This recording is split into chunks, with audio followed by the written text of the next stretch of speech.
Celebrating 4 years of talk like you've never heard it before, this is GABNET, the Great American Broadcast Network. Ladies and gentlemen, welcome aboard the GABNET Tour Bus. Today our tour will take us up and around the newly designed GABNET.net webpage. For your safety, please stay seated while the bus is in motion and enjoy your trip. Also, remember that tipping your tour guide is greatly appreciated. Okay, we're off. The first place of interest that we're going to pass on the top left, you'll see a rotating billboard of all of the great GABNET programs. Legend has it that legendary broadcaster Alex Bennett created this billboard to attract early visitors to GABNET and to lure them into his site.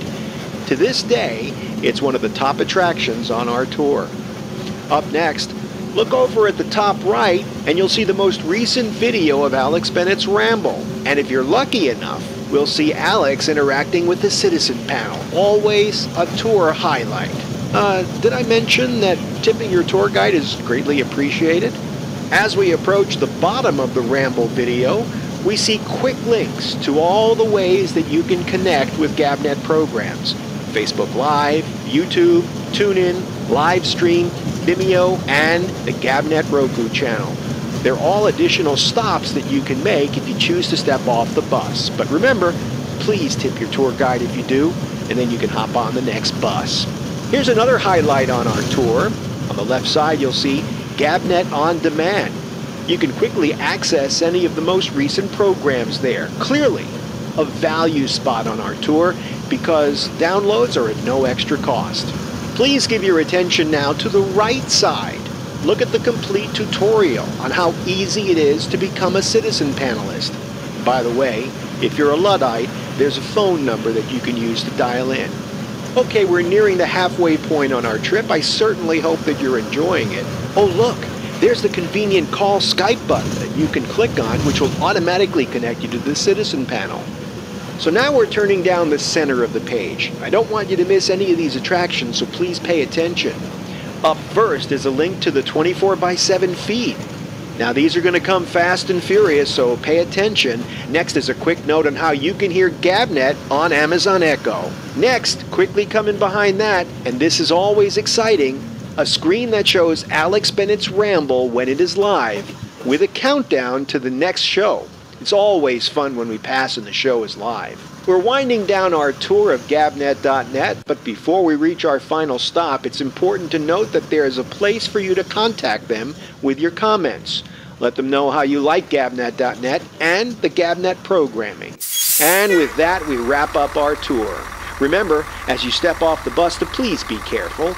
And also remember that GABNET is talk like you've never heard or seen it before. Did I mention, please tip your tour guide? Connect to life. We do have several listeners online tonight who are either dealing with parents who have Alzheimer's or who have dealt with that and are now past the final stage. Connect to love. Hey, Dad, that was so creepy that you told Melissa that you had sex in 8 years. Creepy. I don't know what's and wrong you should, with it was my like life. deer in the headlights. Boink. Like, oh my God. No wonder he didn't show up to the parade afterwards. He was embarrassed. Connect to happiness. bumping and bumping, Linda. Mm-hmm. Dude, you Holy really cow. were. Mm-hmm. Yeah. Sometimes you just have to do that. Yes. There we to go. blow it out sometimes. Yeah. Like a Brazilian blowout was a Cuban blowout going on over there. That's going to put it out there for you people. Connect with Connections, a nightly feature of GABNET. Join hosts Melissa Fox, Linda Nunez, porn star Pete, abetted by Lizzie Say What, and Mr. Punchline as they engage in a lively 2-hour romp that is bound to keep you happy and, yes, connected. Each show tackles a lifestyle or relationship topic relevant to people interested in improving themselves, dealing with the ups and downs of life, and those interested in spicing up their relationships. The gang, along with special guest hosts, share stories and connect the topics with humor to current events in entertainment, politics, culture, and even sports. So get connected, Mondays at 10 p.m. Eastern and Tuesday through Friday at 1 a.m. It's Connections, here on GABNET. Talk like you've never heard it before. Celebrating 4 years of talk like you've never heard it before. This is GabNet, the Great American Broadcast Network.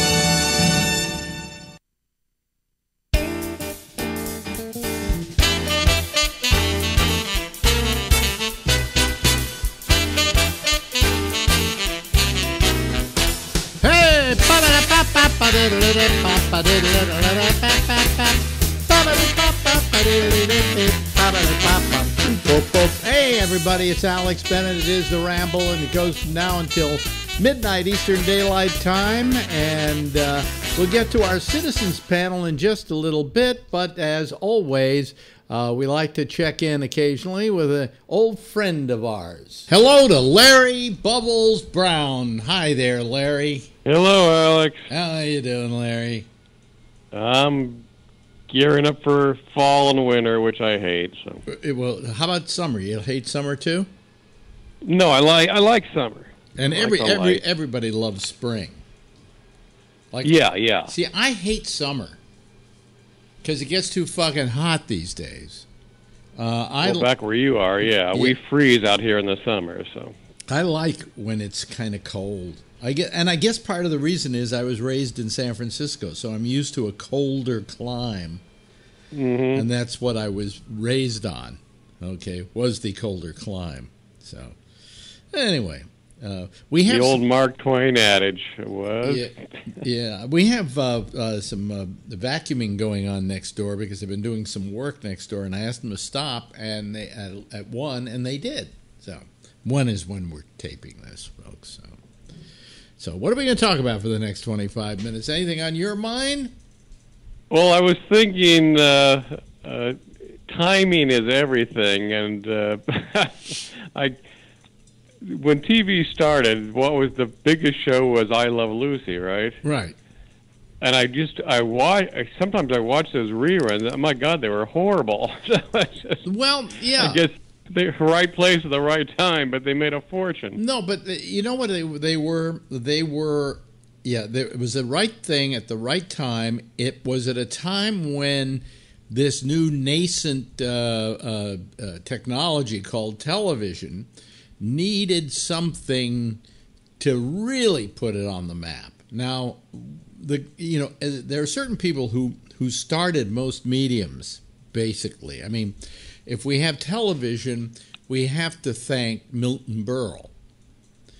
Because I remember as a kid in North Beach on Tuesday nights going down to the local furniture, I think it was a furniture store called Fagoni and Riley. And they would turn the television set on in the window because they were closed at night. But they would turn the television set on in the window, and they had a big speaker outside so you could hear the audio. And people because nobody had a TV set in those days, would gather around on Tuesday night in front of this furniture store to watch Milton Berle. And Milton Berle was an impetus for people to go out. Oh, they did start the vacuuming again. To start the impetus to start buying television sets. Hey, I got to see Milton Berle. How much are television sets? Oh, there's $500. Well, I'll put it out anyway. I can do it on installments. And you got your first television set. Now, we didn't get our first television set. We didn't get it while we were living in North Beach. We got it when we moved to San Anselmo, and my father decided to buy a TV. Well, you're too young for this. For you to I don't remember. I do remember people tell me that they would actually go to stores and watch TVs because they didn't have their own, and they all gather around the window. But you didn't live at a period of time where I could ask you the question, what was your first TV set? Because when you were born, there was probably would have been around 1959. And there was already a television set in your house. We had one in the house. It was a crappy one. I think it was a Sylvania, or they're all made in America then, I think. Yeah, they were. That's why they were crappy. Horrible pictures. Yeah. And then the big thing was we'd go to these department stores, and that's when color TVs were around, but they cost too much for anybody then. They were like, I think they were $500 then, which would be like thousands now. The screens were really small too. Yeah. They didn't have big color screens. And the color was horrible. The color, no, I don't know that it was horrible. It was not as good as we get today, obviously, but it was okay. You know, the thing is, America adopted when they decided on a television standard, they adopted 425 lines, I think, of resolution. 525 lines. 525, yeah. The 525 lines of resolution. Now, in those days, you had what you called scanned television, so that you had lines in the screen, and each of those lines were constantly being fed to the screen. You remember how when you went up close to the TV screen, there were these lines? Mm-hmm. Yeah. So that was 525 resolution. When you got to Europe, it was something like 750 or something like that. Europe got into television later, and they said, oh, let's do higher resolution. So even up into the, I guess, maybe the 80s, if you went to Europe and you turned on a television set, you gasped at how clear the picture was. And we were still right, that's what I always heard. We were still using this 525 lines. So, you know, but I remember my first TV set because, what? Oh, wait a minute. There's my super. Hold on a second. Let's see what he says. Yes, Jose. Yeah. Okay, thank you. Okay, thank you. Yeah, he just said 25 more minutes of vacuuming. Anyway, see, we can stop for this sort of stuff when we're doing our discussions here. You can't hear it, folks, so it doesn't really matter. But it was nice of him to call me back. He's a very decent super, for me at least. Anyway, here's what I was going to say, is that, you know, we bought a television set. We didn't have a television set. And we waited for it to come. The first thing that had to go is the first people who came in were the people who put up the antenna, which was a 20-foot tall antenna on top of our roof because we were in Marin County. And it had to be tall enough to pick up the picture from San Francisco. And they had to, like, find the sweet spot where you got the best of all the major stations. Later on, people got what they called tenor rotors. And the rotors, you could rotate the antennas to pick up the best signal. But in those days, we had a fixed antenna. And then they brought in the television set. And my parents decided to buy, are you ready for this? A Traveler. What?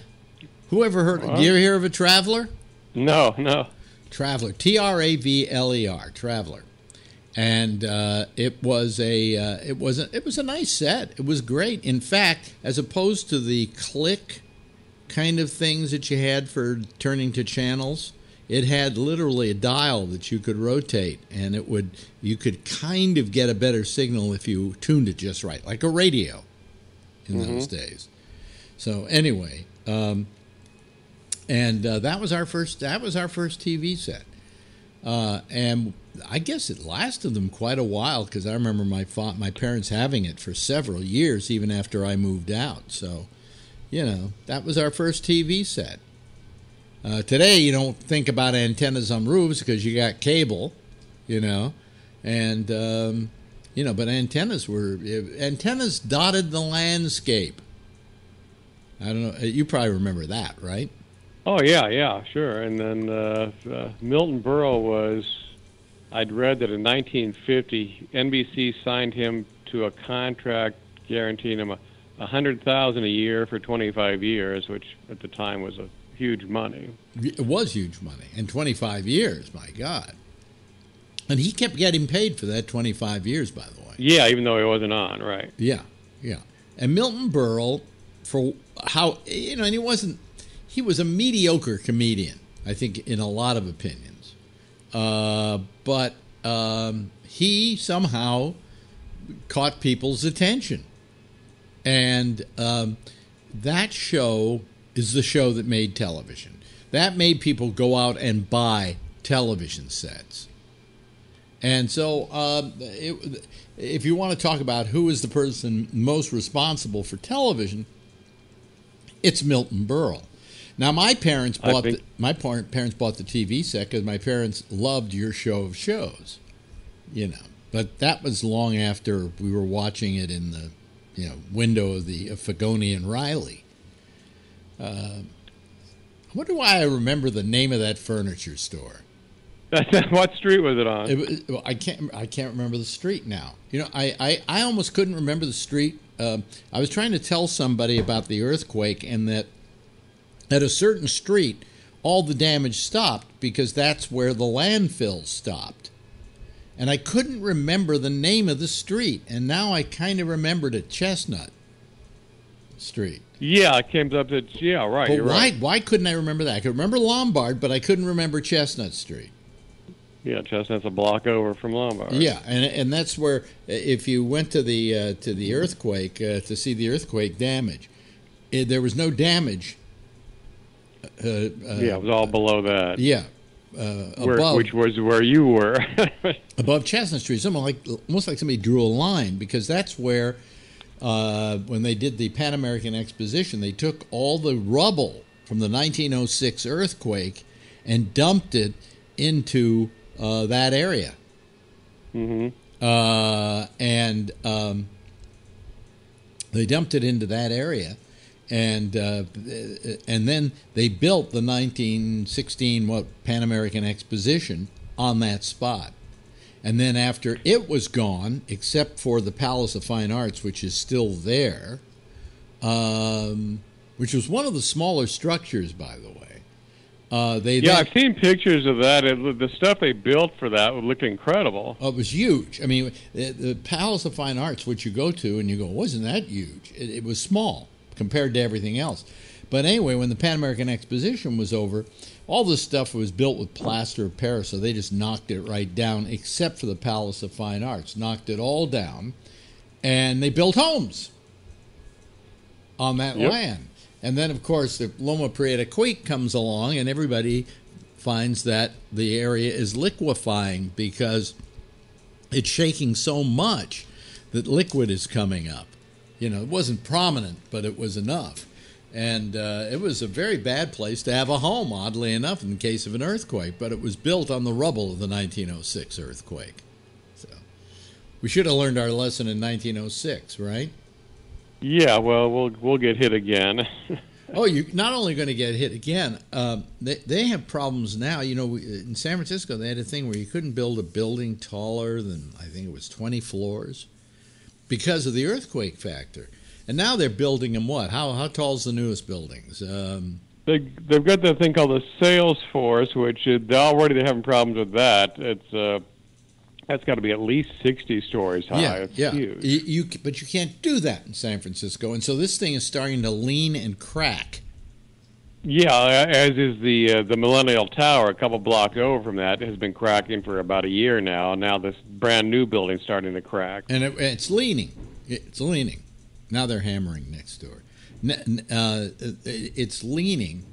And it's all because it's on not the best ground in the world to build tall buildings on. No, that was like part of the bay, which they just filled in with old ships 150 years ago. So it's horrible land to build on. Oh, really? I didn't know that. I thought that was actual land. That was fill in. No, it's pretty bad. That was landfill as well. So how do you build a building on landfill that tall? Not a good idea. Not a good idea. But I hope they all fall down. And I hope it kills all those Silicon Valley rats who have moved into San Francisco. Yeah. I'm wishing death on those people. They have ruined my city. They have. What are you laughing about? You probably feel the same way. You and I, we like to cheer for disasters, but you remember. But I think we're right.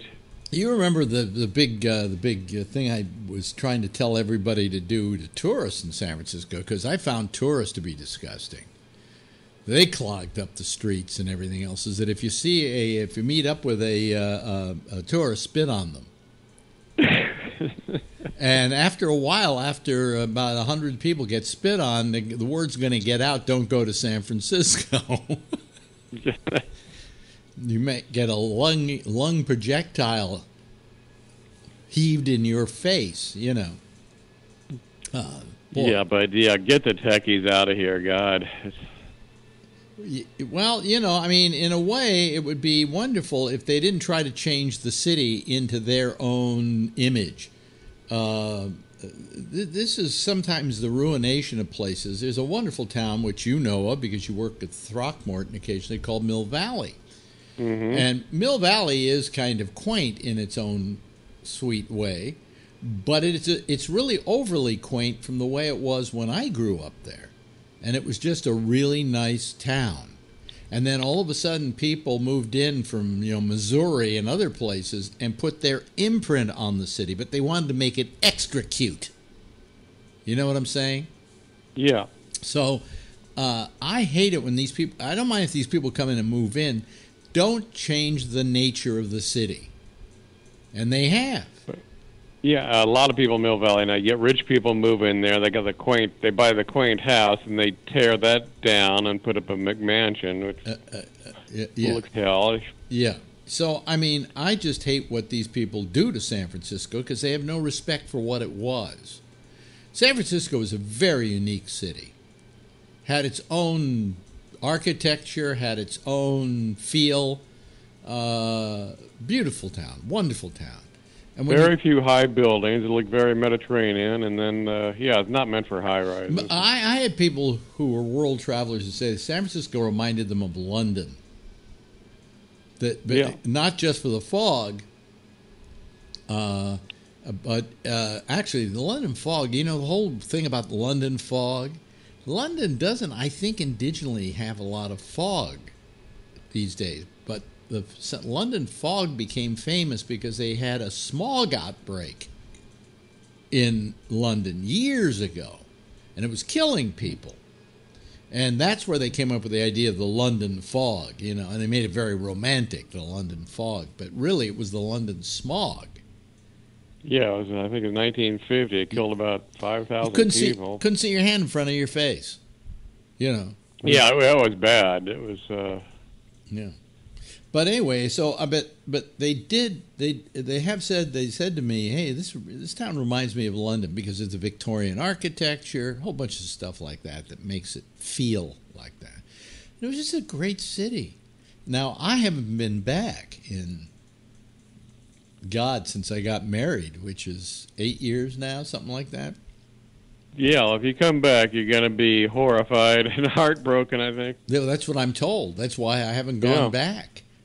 You know, I mean, I'm going to go back to a city that I love that people have come in and destroyed.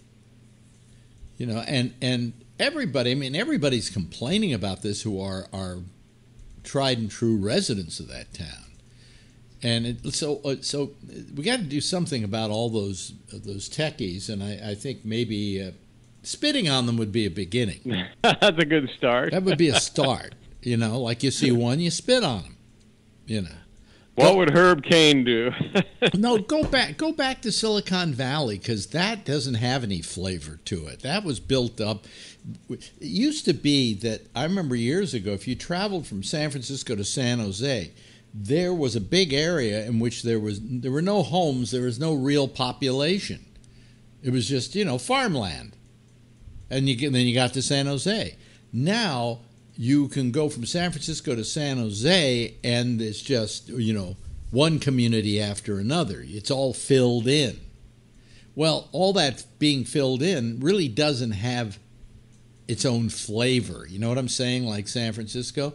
So get them to move back to Silicon Valley, you know, where they can put their imprint on it all they want, and they're not going to ruin the area. Yeah. But yeah. So. I think it's too late. So for people listening who don't even know about San Francisco or the Bay Area, this must be really boring. Well, Mill Valley was the, you know what movie was supposed to have taken place in the city of Mill Valley? What it was the book, when it was written by, I'm trying to remember the guy's name, Winningham, maybe? Does that ring a bell? Anyway, Invasion of the Body Snatchers, the guy who wrote the book, lived in Mill Valley. Yes, yeah, you know. See, I knew you'd know this. Yeah, so he made it Mill Valley. I don't think he called it Mill Valley in the book. He didn't call it Mill Valley. But it was supposed to be Mill Valley. It was based on Mill Valley. Right. And,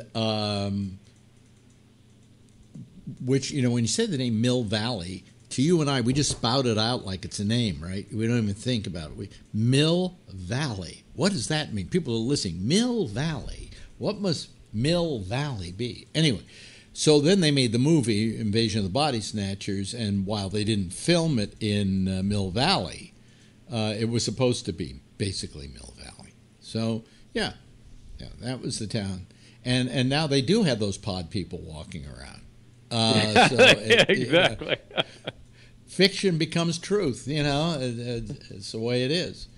But that was yeah. So did I answer the trivia question correctly? You did. I can't get one by you. That movie scared me when I was a little kid too. Yeah. No, that movie I loved, actually. They changed the ending though. And years later, they found the missing footage, and they restored the ending. In the ending, he's out in the street, and they rush him into the hospital, and he says, something or another, and then somebody says, well, we better get the police out there, right? So it has a happy ending, right? Oh, okay. Right? In the original version, the one that they finally, when they restored it, they ended it this way. He's standing in the middle of the street saying, people, won't you listen? They're coming. They're coming. Yeah. And then it goes to the theme song. You know, it doesn't have a happy ending. But Hollywood, in their infinite wisdom, said to the producers and director, I can't remember who the director was now,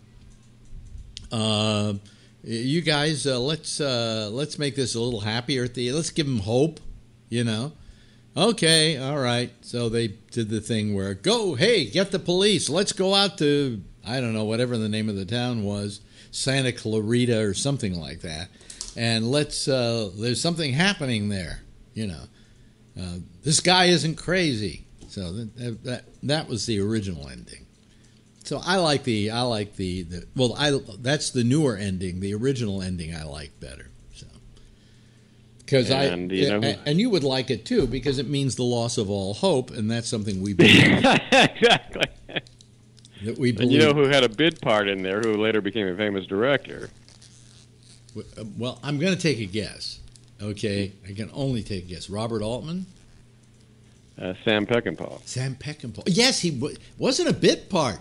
You're right. He played the Dana Winters' father. Yeah, she was hot. She was the woman. Yeah, Dana Winters' father in the picture, and he was in it quite a bit. He wasn't just an extra. He didn't. I thought it was a bit part. Okay. Oh, when you said bit Kevin part, McCarthy when you said bit part, well, I wasn't thinking in the right direction. See, I was thinking a bit part to me is somebody who's on screen but he doesn't get a credit. You know. So Peckinpah was, when I go over to Mill Valley sometimes to get to talk to Mort Saul, who knows probably about as much about movies as you do, and he loves Peckinpah, but has some great stories about him. And yeah, he was a great director. You know, but he was an actor for a while, so he was in that movie. But when you said bit part, I don't know that I would have come up with Peckinpah because I forgot about it. But when you finally mentioned Peckinpah, I know exactly what he played in the movie. So that's how my brain works. What brain is left? And then they did, I think in '78, there was a remake of the Body Snatchers, which was terrible. It was actually shot in San Francisco. Well, it wasn't terrible. It was done by a San Francisco director. I'm trying to remember his name now because I used to know him. He did The Right Stuff, and he directed that. And they tried to kind of modernize it and bring it up to date, you know. but you're right. It wasn't as good as the original. The original had a really scary factor to it, and It did, yeah. We're going to run a little over here, but I'll just quickly tell you this. Well, I have enough time to tell you this. Invasion of the Body Snatchers is a tome for communism. Right. I mean, if you think about it, it's the fear we had in those days about communists coming and taking over our minds and our well-being and so on. And so this thing about these people coming along and stealing your body was a how could we call it? What would we call it? It was supposed to be like a tome about communism, but people didn't feel that. So the reason they liked that movie is because that was one of their very real fears that they had at the time. So, hey, listen, Bubs. Another great 25 minutes has flown by, and blistering by, yes. More of our life has been totally wasted, but it's never wasted when you spend some time with Larry Bubbles Brown. Thanks, Larry. Thanks, Alex. Celebrating 4 years of talk like you've never heard it before, this is GABNET, the Great American Broadcast Network. And that's our dear old friend Larry Bubbles Brown. We always enjoy talking to him. The only reason why you don't see him is he is such a Luddite that he doesn't have Skype. He doesn't really even have, he has dial-up still. Okay? I'd love to mention that. Still has dial-up. I love him. He's old-fashioned. Anyway, let's turn on the phone, see if anybody's going to call. Patrick says he can't call tonight. Ray, I don't think will call tonight because I had lunch with him just yesterday here in New York. So I don't know if he yet got back to the San Francisco Bay Area or when he was planning on going back. But he was here for a wedding, and we had lunch yesterday with him and had a really nice time. So, that made that all well and good. Let me see here. I just got to get a few things all fixed up here. By the way, let me mention that we are now officially on Spotify. If you are a person who uses Spotify, just simply put in Alex Bennett or put in the name The Intersection or put in the name Michael Snyder or put in the name The Arena or put in the name, let's see here. Did I say The Intersection? Okay.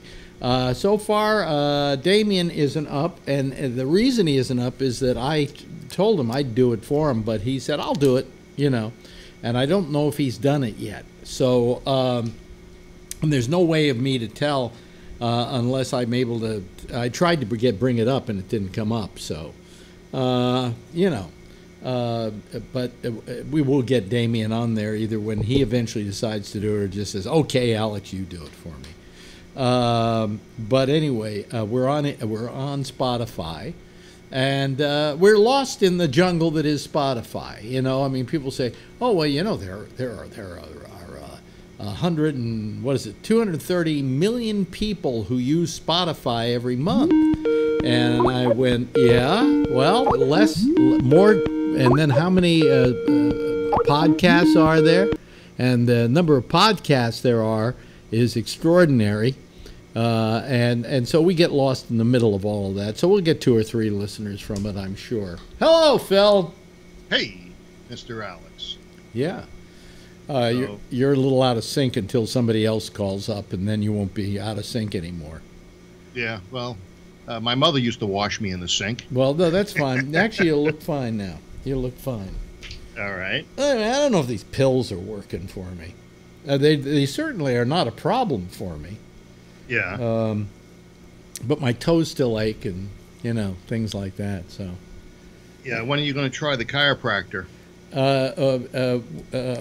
Shortly after I die. Well, you were talking about the chiropractor causing you all kinds of problems. No, what I said was that the chiropractor I'm using now does a very, very gentle adjustment.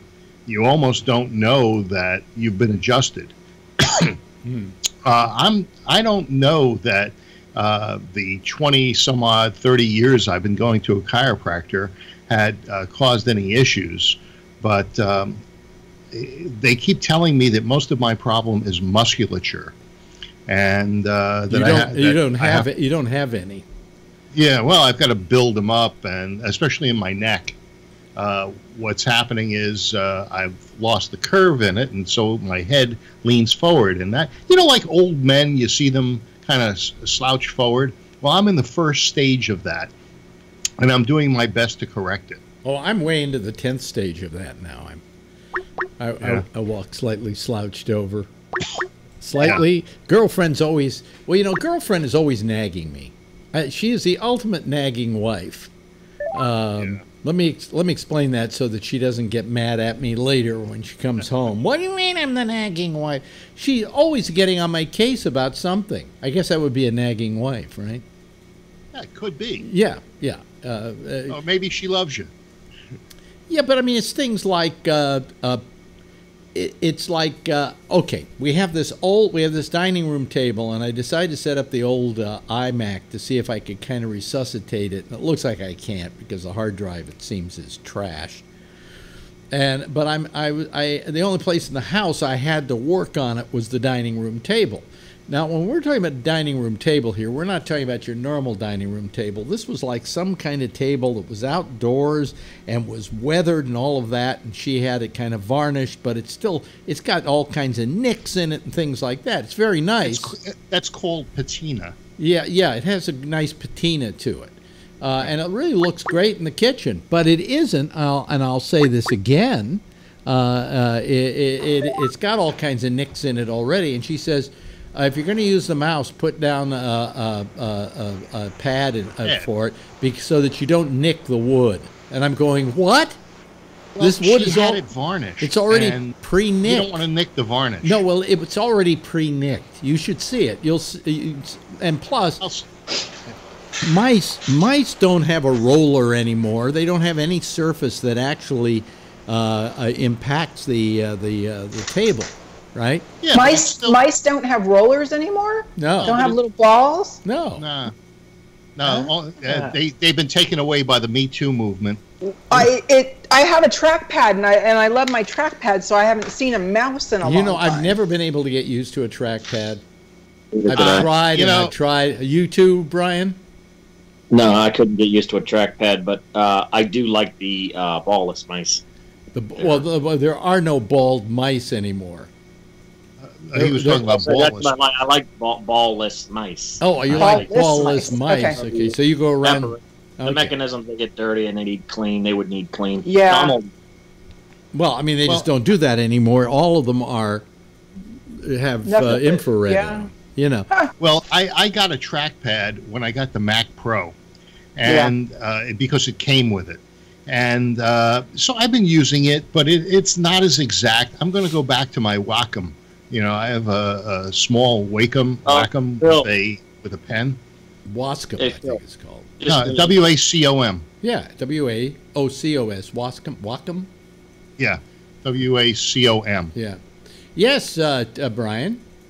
Just going to say to Phil's remark there, I caught wind of that. The Me Too movement came about when mice balls started rolling where they don't belong. I see. Or at least got accused of rolling where they don't belong. Yep. Well, you see it in your vicinity, and you can hold it in your vicinity, and you can pick it up in your vicinity. Yeah, it's not where it belongs. Yeah.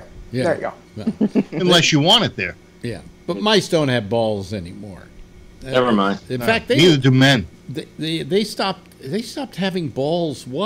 Probably in the mid-90s, didn't they? No.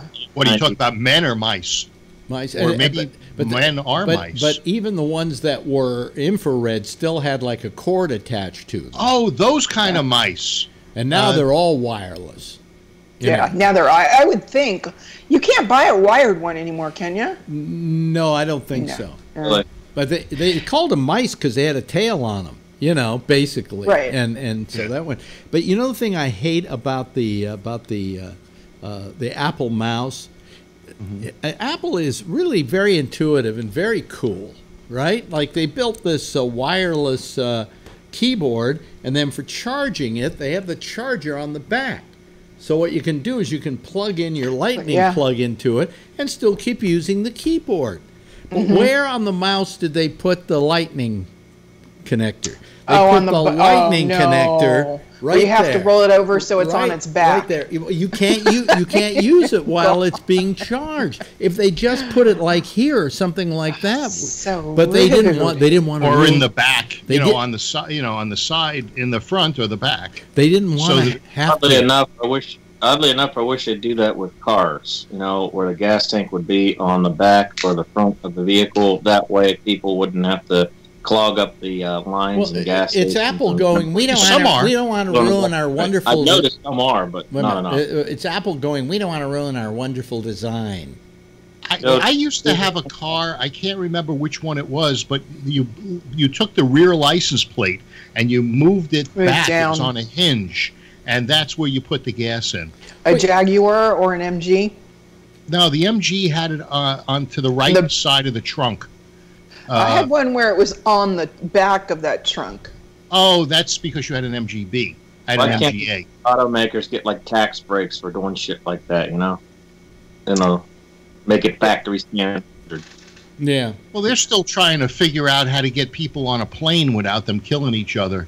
Everybody says that they've come up with a new seat assignment system to get people on a plane. I haven't seen how that works. No, they've had it for a long time, where they do the back rows first, I think, and then they move their way up to the front rows. Yeah, well, when they say, does anybody need help getting on, I just get on. No, but here's what happens, though. I got to tell you, now go to Renee. She got her hand up. You were just flying. Yeah, I mean, the fact is that what's bad about flying isn't so much whether people get on before you or they're in the back of the plane, whatever. Overhead. It's all these people that are bringing on every bit of luggage they can. Now, of course, those overheads are going to get stuffed because they're charging you for luggage now. If you take it, go with it. So what I do is I take my baggage online up to the gate. And there's always some kind of announcement. We're overbooked on this. If you would like to store your luggage, in the luggage compartment, just let us know. And I always let them know, and I get my luggage for free. Did you hear about that photographer that did that and $10,000 worth of photography equipment went missing? Yeah, but we don't do that. No, I don't. No, I don't. That's crazy. My cameras all come on the. I have a carry-on for camera equipment. Good and idea. If they say it's too big, there's an inner lining with handles, and you just pull it out, and it's smaller, so you can definitely put it in the overhead compartment. But Yeah, no wheels. I would. So it's only $250, if I remember correctly. That's Wow. all you get reimbursed when they lose your luggage. That's you got to the have max. insurance. Yeah, no. If you don't have, so if Alex didn't take out any insurance and his airline ticket was his insurance, proving that he had a baggage tag. No, his homeowners or his renter's insurance. Yeah, but the airline will only pay you $250. If you want to file against your homeowner's insurance, you could probably get more than that. But don't put more than $250 of crap in your luggage, because you won't get it back. So yeah, that photographer, he $10,000 worth of photography. Well, equipment. on your homeowners, there's a thing called what is it? Where you commercial rider. You pay an extra amount of money to insure a higher priced item. Yeah, it's called not a rider. A rider. Yeah, it is a rider. Yeah. All right. And I found so it's scheduled property. No, it's called a rider though. You get a rider. Yeah, but you have to schedule the property. Each individual item has to be. So Marjorie has all her jewelry and everything on the rider, but none of my cameras or anything like that are on the rider, and I'm paying half of the insurance every year. Well, then why don't you call the insurance company up and tell them what stuff you got? It's not her job to do it for you. I don't think any of his cameras are more than a deductible. I mean, how much is a how much is a GoPro? GoPro's worth $400. $400. So if you have a $500 deductible, you might as well not claim it. Don't bother. Right. Right. Yeah. Yeah. And so, and cameras, and that's the problem. The only reason I was saying that was he's correct. It devalues so fast that with this tech equipment. That doesn't matter. The devaluation of the... Yeah, because there's two kinds of insurance, RCV and ACV. ACV is actual cash value, and that means it's depreciated. RCV is replacement cash value, and that is what it would cost to get a new GoPro today, even if yours is 5 years old. I'm sure my Apple Watch now is bought it for what, with everything? $661 with the tax and I got the insurance and so on. But I suppose if I tried to get rid of it today, it's worth maybe $200. You know, the value went down. The value went down the minute I put it on my wrist. Right, it's like buying a new car. So Marjorie sends me this thing, right? That from the New York Times, the Apple Watch may not be as good in detecting heart problems as they claim. Whoa! And I went in. She was in the other room when she sent it to me, and I said, "Why'd you send this to me?" I don't care. That's not why I bought the watch. I didn't buy the watch to have it tell me when I might have a heart problem. You know, I got enough problems, right?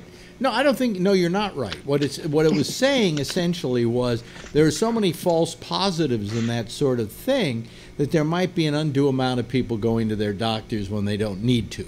That's the problem. But this thing is supposed to tell you when you're defibrillating, or you're fibrillating, I guess, because you get a defibrillator to stop. Yeah, I was just going to say. Yeah.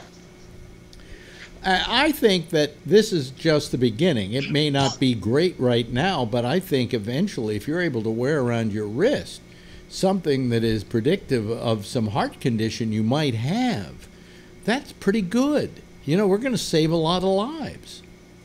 So, you know. You'll have a lot of false positives. But that's not why I bought the watch. I bought the watch because Mickey says it's 10:47. See? So I have an original I paid Bugs Bunny $661 for. It's 10:47. Oh, he might have laughed that time. Did you hear him? Yeah. Sometimes he laughs, and he's laughing at the moron that spent $660 to hear him tell you what time it is. Well, sometimes he goes. It's like it's 10 of 10. Good night, pal.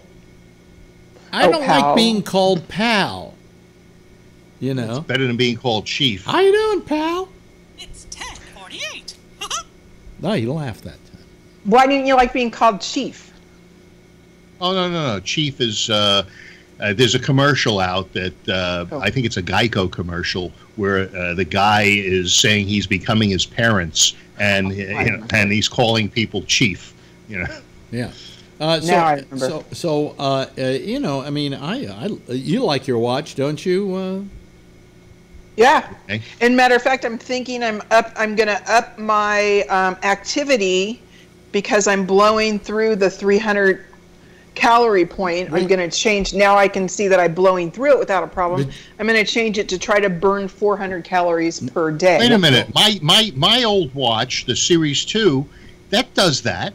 It has an activity thing on it. Yes, but there's a difference I have noticed. Activity program on my phone. No, there's a difference I have noticed.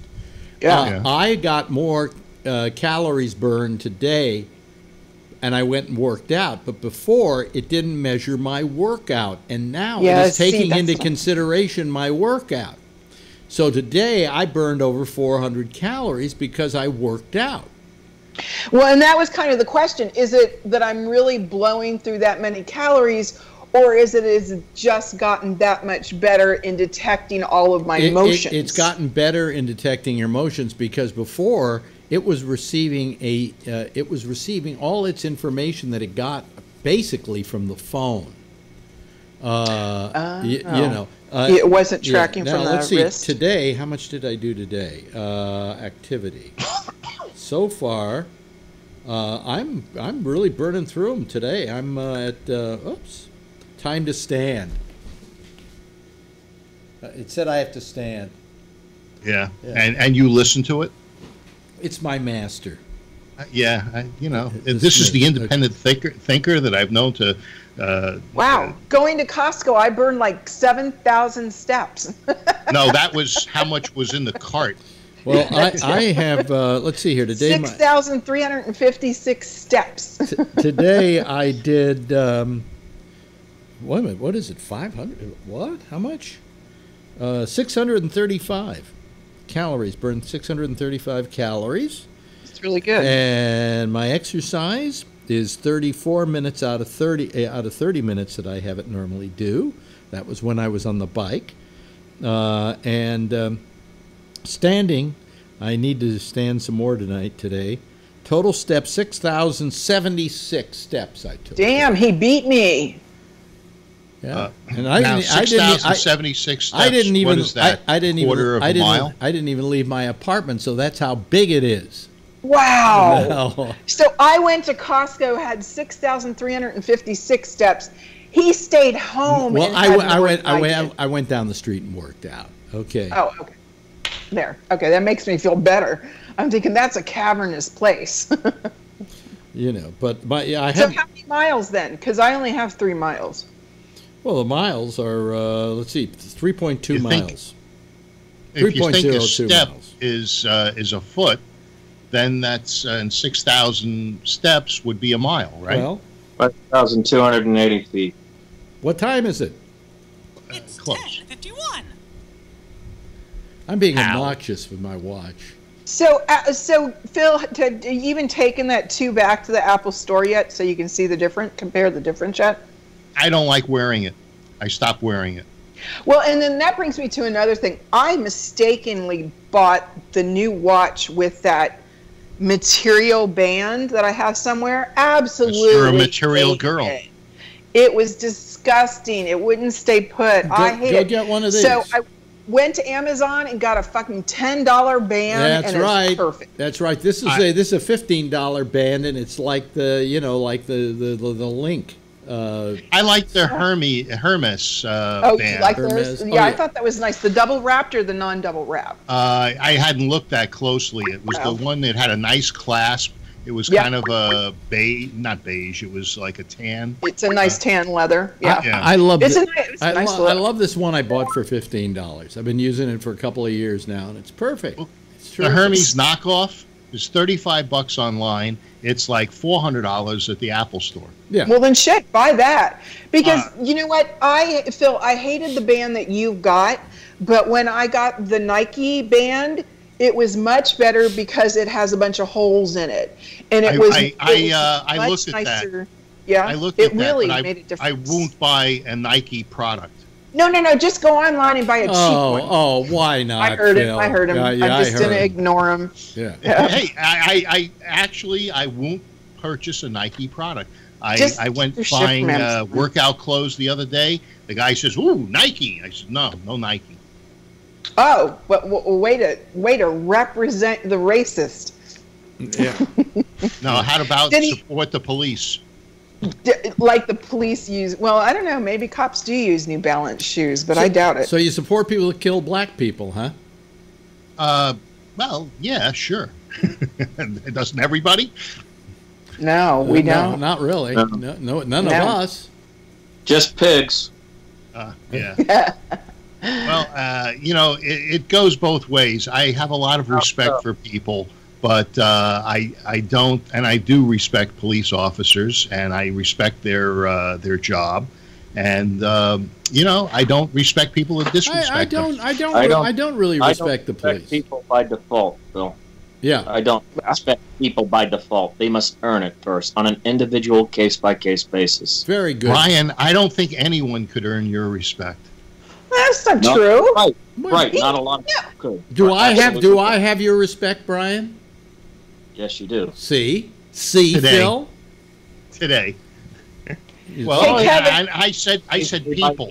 By moment basis. It's not automatic. But I agree with you. On a case-by-case basis, you can respect people. But to say, I respect the police, no, I don't respect the police. Well, I've done that job, and I have a lot of respect for it. Well, now, see, I have a little bit more respect for the police officers. Well, Okay, we have to stop this. We got to stop. No, because see, I do respect the police, but I do not respect the racist police officers in any way, shape, or form. And I think the real police officers need to get on the racist ones and get them out of their department. Because there are real cops out there. You know, look how many black officers many departments have across the nation. 40 years ago, 50 years ago, it was a different story. It was all a bunch of Irish guys. But now there's a lot of police departments are predominantly black officers, and they're also have risen in the ranks to chief and other positions. Do you think that they're going to stand for 1 minute to have racism thrown in their face? I don't think so. So I believe think they go through it on a daily basis. Well, maybe from the citizens, but not necessarily from the other cops. And when I was doing cop work for 20 years, I didn't see color. These guys were there. I was protecting them. They were protecting me. I would imagine it's the same kind of thing that they feel in the military when you're watching your buddy's back, and it has no bearing on the color of their skin or their ethnicity. And so, I got to experience that firsthand, and I didn't see the racism in the department. And I was in a department with a lot of black people. Where did that come from? What? A box popped up on my. So, by the way, Skype, it's the racist box. It's the racist called box. Me, or Skype sent me an email saying you have to update your software. No, you don't. No, you don't. I thought you had a Mac. No, you don't. Really? No. To begin with, if you read it carefully, it doesn't say they're going to stop. No, it says it just said I needed to update. No, but it doesn't say they're going to stop. Yeah. What it says is they're not going to support it any longer. Not that Renee had a Mac. I do. So that's never popped up on mine.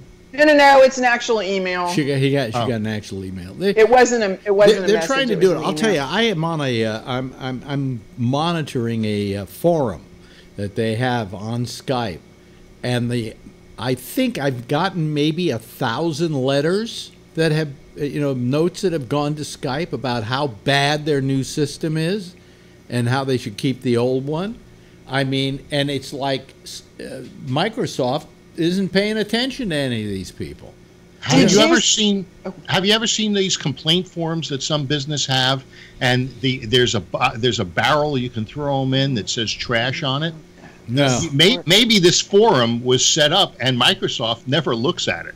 It could well be. Okay, it's on their site though. It did tell me a note. It says, we're letting you know that the support for Skype version 7 will end on November 1st of 2018 on the desktop devices on November 15th to mobile and tablet devices. The support will end and you will be required to update to version 8. Although you may not be able to use the older version for a while, you will be able to use the older version for a while, and we do continue to encourage you to update. There you go. See? That's what it was. Yeah. What they're doing is they're hedging their bets on this one, because what they've done. Here's what what Skype has done. They've tried to make a Skype that is the same on your desktop as it is on your tablet and on your iPhone. But the fact is that those things don't work with each other. But they want to make it so they're all compatible. They're all the same. They all work the same. For uniformity, that's not a bad idea. Uniformity maybe is a good idea, except if it minimizes the ability of the product. What the new Skype does is a lot less than the old Skype did. You have the new Skype full house right now. I do have the new Skype full house. Yes. No, actually, if you have the bubbles at the top, you can have 25 bubbles up there. But I'm going to have to sit here moving them down. But I don't think I'm going to fight going to the old one as long as I can, because this looks great. This is a great way to do it. And don't you have a bubbles every Tuesday? Yes, I do have a bubbles every Tuesday. Yeah, it's nice to hear about, Larry. Yeah. It's nice. So am I just chatting? Hey, okay. So is that an individual chat until? So we're getting to learn our Skype. But you know what you never did? You never sent me your phone number. Yeah, well, shit happens. Well, I mean, but no, you were saying to me, I walkie-talkied you. I wanted to walkie-talkie you, and so I didn't get whatever. It was a Costco day today, so I'm like, invite.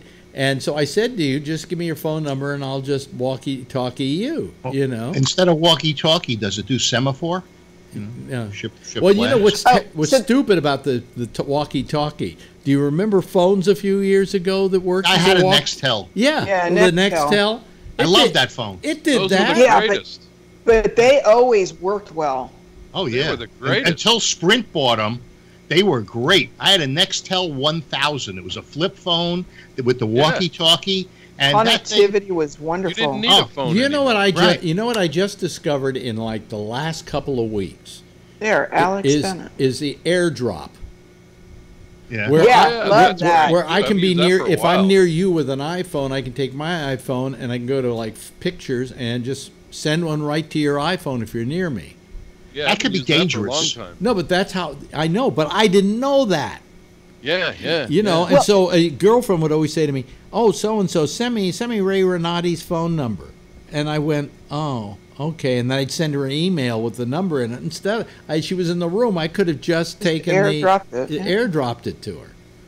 I do have So- pictures all the time. Did you receive the email information that Apple is about to launch a Skype-like 25-person application? No, they already have it. Oh, to go up to 25? FaceTime. FaceTime will let you do that many people? Yep. I didn't realize they'd let me do this. But the reason I can't use it is, how many people here have PCs? Yeah. How many people are using PCs tonight? Work. You know, if you're using a PC, it's not like Apple says, okay, you can use FaceTime on a PC. Yeah, no. You know. Otherwise, I'd do it immediately. What's this? What does Google Plus do? And I understand there was some sort of data breach, and now they finally admitted it, and they're taking it down. Actually, they're getting rid of it. Yeah, right. Exactly. I don't know Sunsetting what or something. I don't know what Google Plus was, to be honest. I don't either. I don't know that I had it. I might have, but I've never used it. Ray's wife the other day was trying to show me how she uses Google Groups, and it just seems so complicated. I mean, this is so simple. I mean, one thing I have to say about Skype is how simple it is. That's why I don't know why they either tried to make it simpler and made it more difficult, because I don't know how many of you here have tried the new Skype, but it's not terribly intuitive. It's on my phone when I put it on the phone. You know, I have it on the phone too, you know. Yeah, but I don't use Skype. But it's good for the phone. Huh? It's probably good for the phone. Maybe, but you know, just because it's good for the phone, you should be able to decide how you want it. If you maybe want 8 people on your screen at a time, I mean, they should allow you to in preferences set up how you want it to be, but they don't do it. Plus the fact that on my PC, which I'm using here, as I've said before, this picture that people are seeing, I'm able to just grab off of the out of Skype and put it directly into my switcher, okay? Whereas with the new Skype, it won't pick up that picture, and I have to use another program to bring in that picture, and it's just way too much to have to do. One more thing that can go wrong. One more thing that can go wrong, exactly. And that thing will give you a frame, and it'll work, but it won't work until somebody calls. And then it works. It's very strange. Very strange. Oh, are you familiar with what a Wacom looks like? A Wacom. Oh, is that what it is? Okay. Yeah. So there's a pen. And then you have this thing. And what do you use that for? I use it when I'm in Lightroom, when I'm trying to highlight, when I use the adjustment brush, and I'm just carefully working. Maybe if I go 11:1 on the pixels, I can work pixel to pixel. Yeah. I have Lightroom. I have Lightroom on my. Yeah, it's one of the programs that comes on the cloud. On my iPhone. Oh, really? Yeah. And what do I have there? I won't show you right now, but it's porn.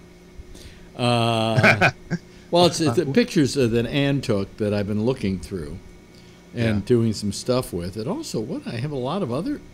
What do they put on the? Well, you know why it's so good? Because it's a database. So you can, when you import all of her pictures, you can start keywording those pictures so that you can look up all things that had midnight blue.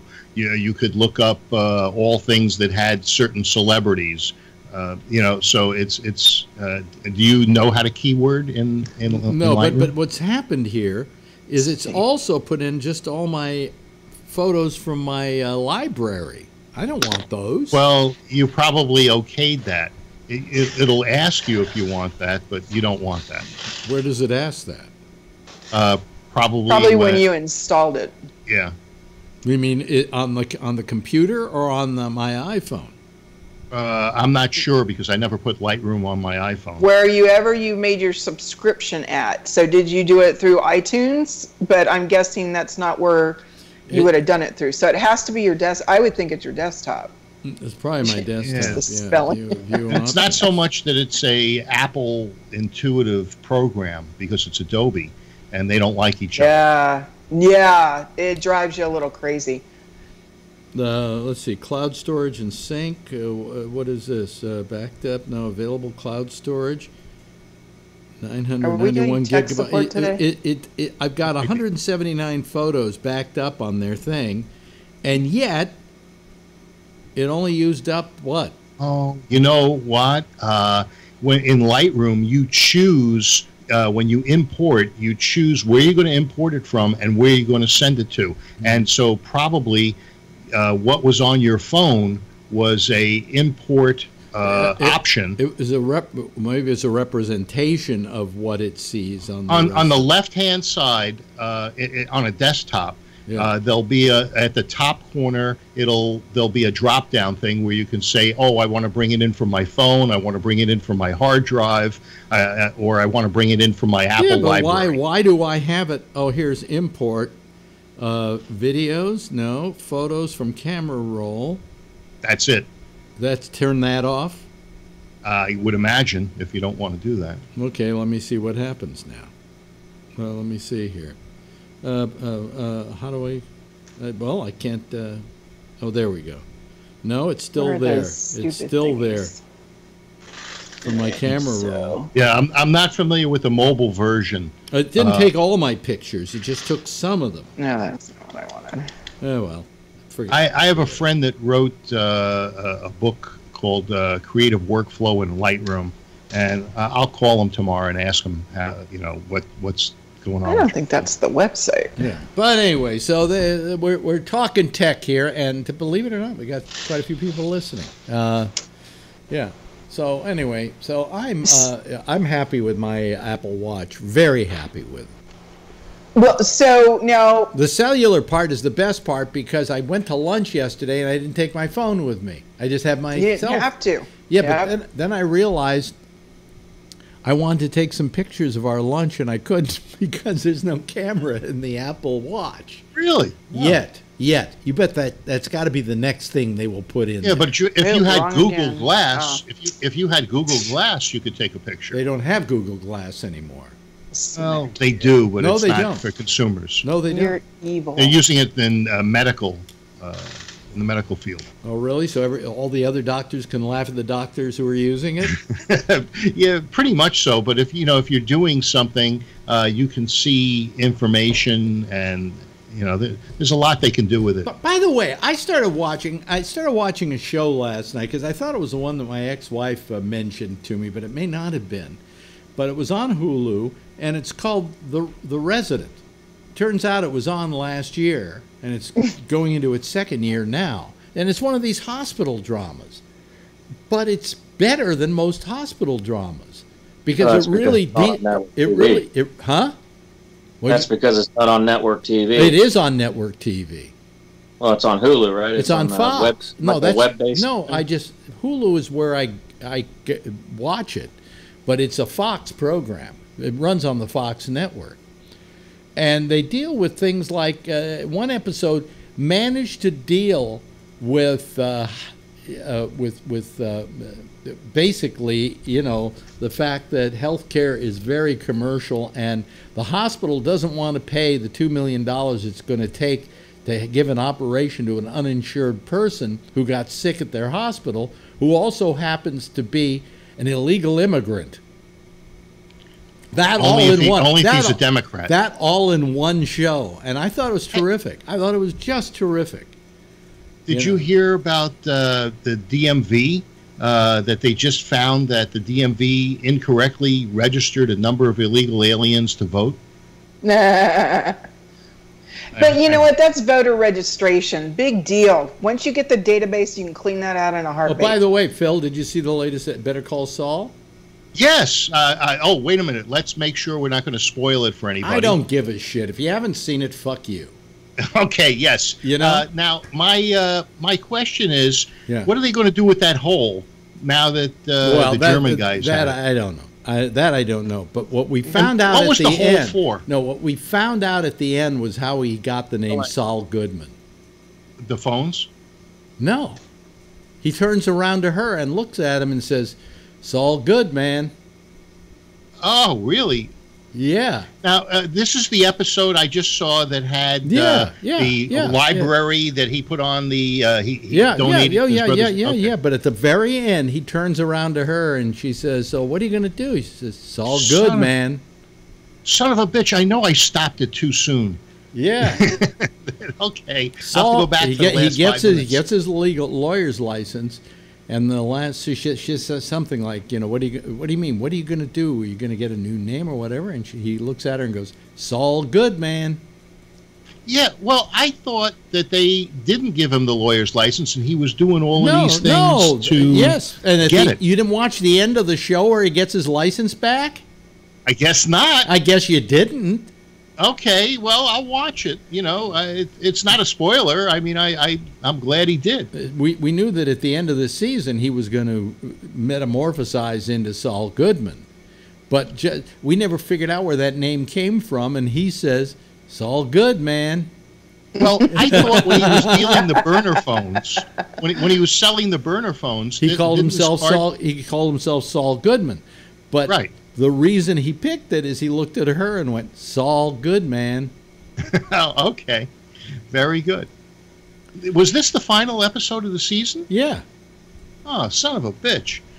And you didn't watch the last 10 minutes of it. You prick. No, I guess not. You idiot. Okay. You moron. I'll go back and watch it. It's on demand. You are the moron we all believe you are. Yeah, thank you very much. Yeah. It was a good show. I thought it was over when he shot the German guy. Well, don't tell everybody that. That's a That's a spoiler. But that wasn't the end of the show. Getting his law license back is not a spoiler. That wasn't the end of the show. No, well, that's what I thought it was. No, that wasn't the end of the show. You had about 10 minutes more to go, you idiot. Well, I was watching it on demand, so when it's on demand, you don't know what time, you can't just look at your watch and say, when you're looking on demand, you up. just put your pause on and you can see how many more minutes you've got left.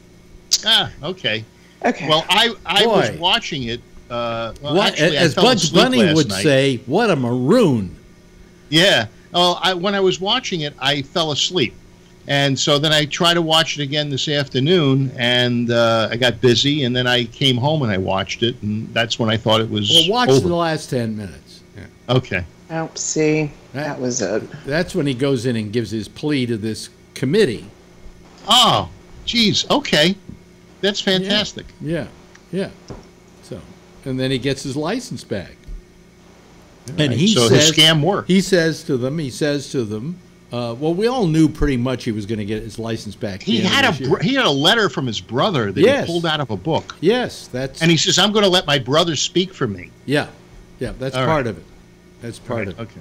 But then again, it isn't. But you'll find out. Okay. Anyway, the woman says to him, we have good news for you. He says, yeah, I know. I got it, right? And she says, yeah. She says, come into the office and you have to sign some papers so we can reinstate you as a lawyer. And he says, yeah, and also I want to sign a DBA, doing business as. I want to change my name to do business as somebody else. And they said, fine. And so he's walking in. She says, what are you going to do? He says, it's all good, man. I like it. Yeah. So it's a good show. It's a good show. Very good show. Yeah. And if it gets, it's of course picked up for next year. And if it gets picked up the year after that, it will actually have lasted longer than Breaking Bad. Yeah. Which was a great show. It's a great show. I don't know. I don't realize how long it took me to sit down and watch Breaking Bad. I had no idea what it was about. We watched every episode every day that we had the chance. And what we did is we timed it so we got up right up to the day they broadcast the final episode. Yeah. And the only thing that was disappointing about that was that when we watched it, it had commercials, and all the things we had been watching didn't. Where's some kind of hiss coming in here? I don't know. It could be my. I have my air conditioner on.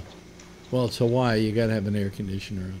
Yeah, no shit. It's hot again today. That was hey, it. so Iron Man is this weekend. If anybody's interested. What do you mean Iron Man? The triathlon Iron Man is going to be this weekend, running right past my house. Ah, damn it! I missed it. Yeah, boy. I was going to sign up for that. Yeah, when was the registration for you that? You were going to do it. I didn't get the memo. Damn it! Right. Hey, I heard back from my cardiologist. Yeah. And what did he say? They said that I'm fine and that I'm normal. He says, congratulations, it's normal. So, I wrote him back today and I said, why is there a blip in my EKG that made everybody go, as Alex would say, apoplectic?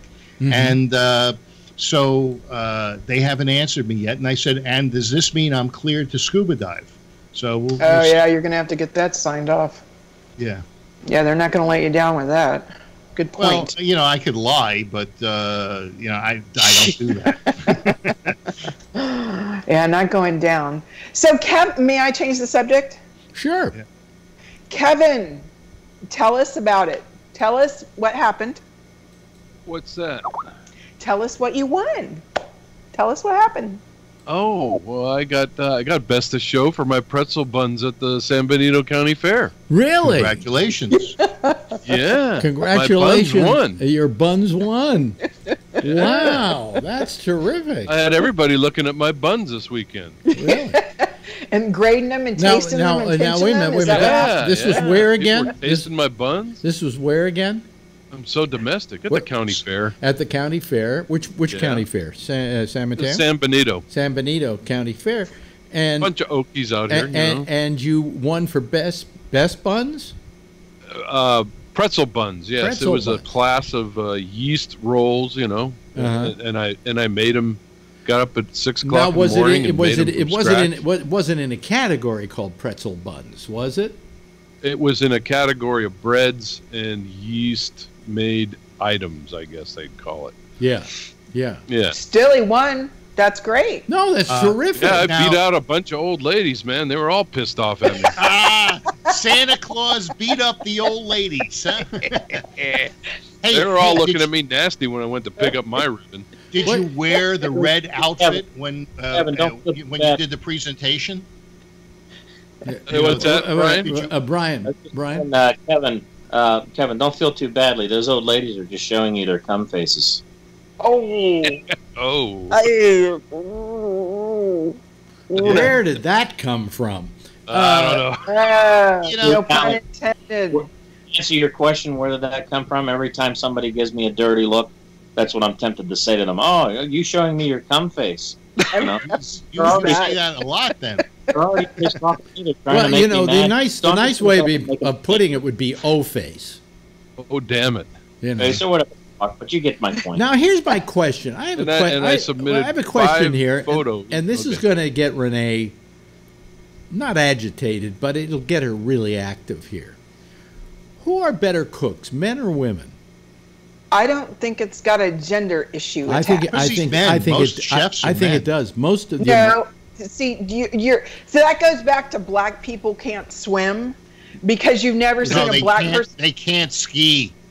Okay, so women aren't. Most chefs aren't women because women weren't allowed to cook outside the house. So saying that statement that you made has they may have not at one point not cooked that much out of the house, but they did cook in the house, and the question is, were they better cooks than men? Well, there's Julia Childs, and Alex, how does Julia Childs make a leek salad? No, first you take a leek. That's right. Yes.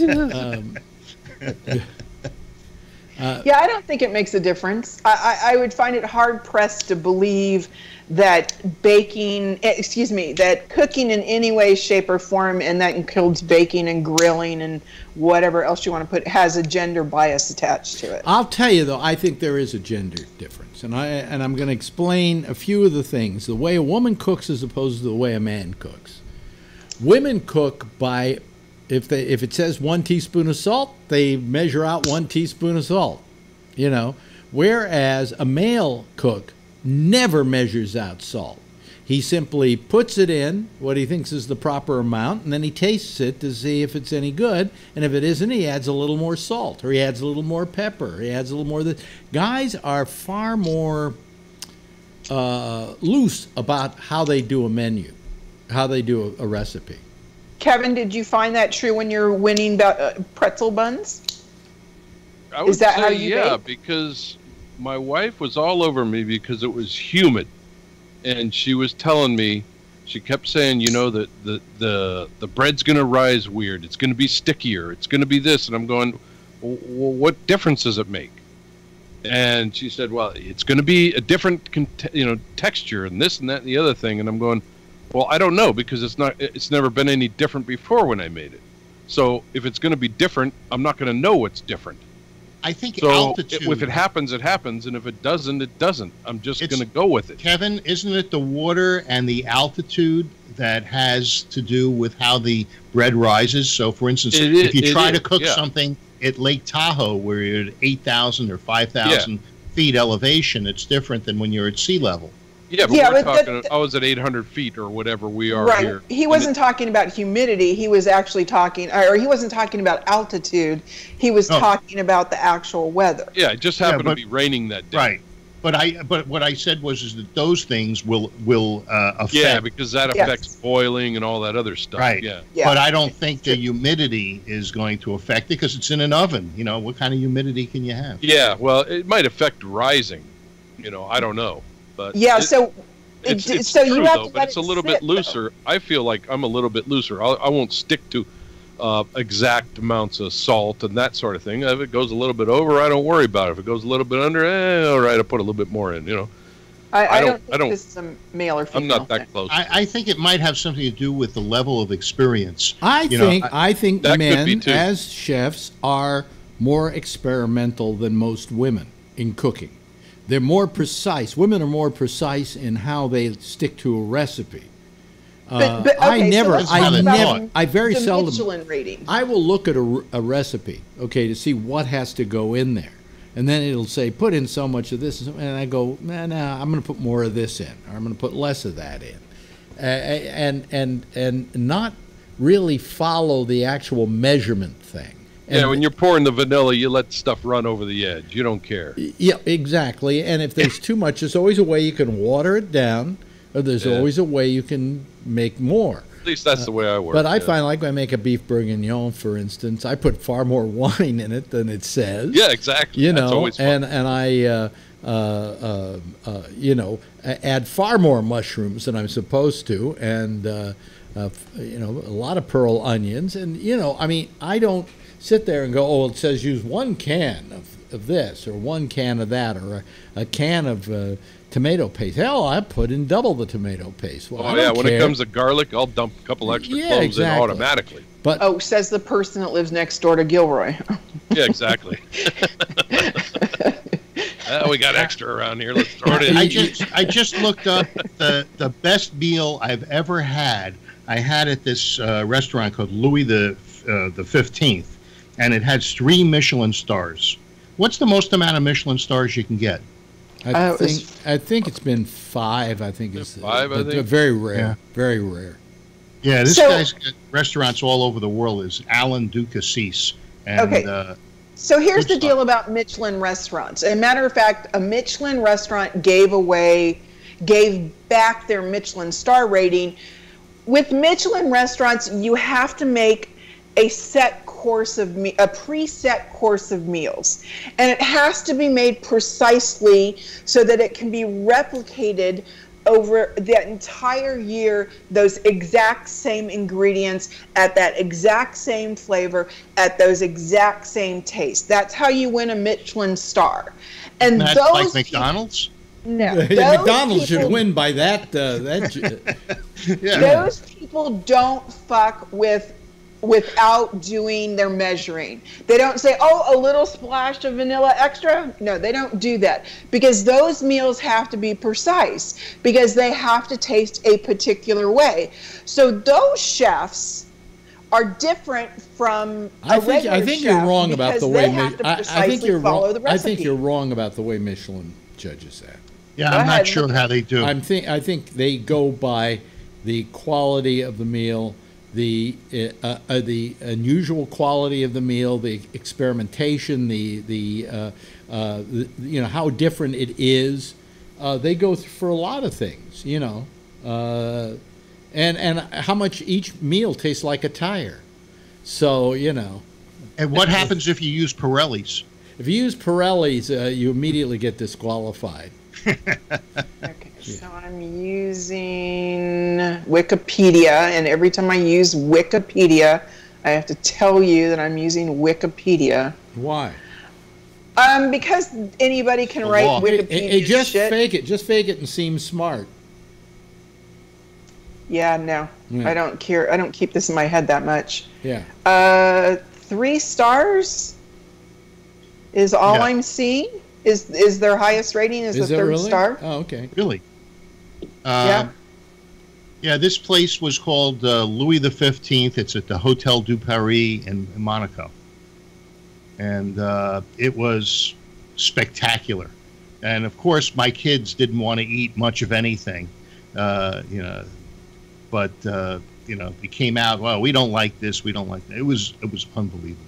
Yeah, no, I thought they had to make precise meals precisely the way that it's required to be made, and they have to continuously make them that way until their star rating disappears. And that's why somebody recently gave back their star rating, because they were tired of making the same meals all the time, and they couldn't be creative. They gave back their stars and said, "Screw that! We want to be original." In 2006, the chef at this restaurant said that I do most of the cooking in my head.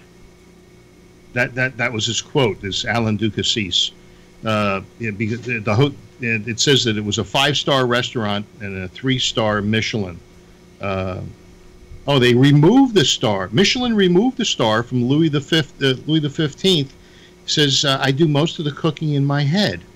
I can't get the rest of the thing to show. Maybe more results. No. I don't know. And also, I'm a little less, when I cook, I use that attitude more when I'm using a cooktop, so open flame. When I bake, I don't get away from the recipe at all when I bake. Baking is a little tighter, yeah. I have to admit that. Because if you don't have the right amount of stuff in there to make it rise, you're fucked. Yes, exactly. So baking, I don't experiment. I just go right to the rules. But if I'm cooking something else, like a pasta or something like that, I'll fudge. Yeah. There are. Let me see here. There are how many? There are 3. There are how many restaurants in New York City that have that many? San Francisco, it says here. Per se, Les Bardines, Mazza, Brooklyn Fair, and 11 Madison Park. That I believe, I'm trying to remember who did 11 Madison. That's I think that's Danny. What's his name? If Marjorie were here, she could tell me. Yeah. You have? No, I haven't eaten at any of them, but I'd like to try 11 Madison Park. That's nearby. They got 3 stars. Hey, Jeff, can you tell me if I'm wrong about the Michelin rating? No, I wouldn't know. Okay. By the way, Jeff. dinner menus in most of these places are $300 and $400, service included. That's there was 4 adults and 2 children, and when I did it in 2003 or 2002, it was €1,000, and only I drank. Oh, wait. Jesus, so that was, when did you do that? So it was like 2003 or 2002. So and that was when we were at the 25%. Yeah, so that was like 1,200. Yeah, about $2,500. No, it was like $1.30, I think. There was time there when it was really hard to go to Europe. It's hard now. It was the other way around. It was $1 cost you $1.30 to you had to pay to get €1. Yeah. So Jeff, you were just in Europe. What was the exchange rate then? Painful or not painful? We didn't spend a lot of money. I hate to tell you, it was kind of like the whole thing was pre-planned for a lot of things. And like when we went out one night, and all of us, we cooked our own dinner with a chef. Oh, cool. Yeah, that was fun. Did he correct you, or did he just enjoy the vibe? No, that pretty much, it was a lady, and she pretty much gave us directions. Oh, okay. And on what to make. And I mean, she added, do you like this or not like this? But pretty much she had a plan. Now, by the way, when it comes to female chefs, Alice Waters is probably one of the finest in the Berkeley? world. Yeah. Yeah. There's you ever heard of the Essex in New York? What?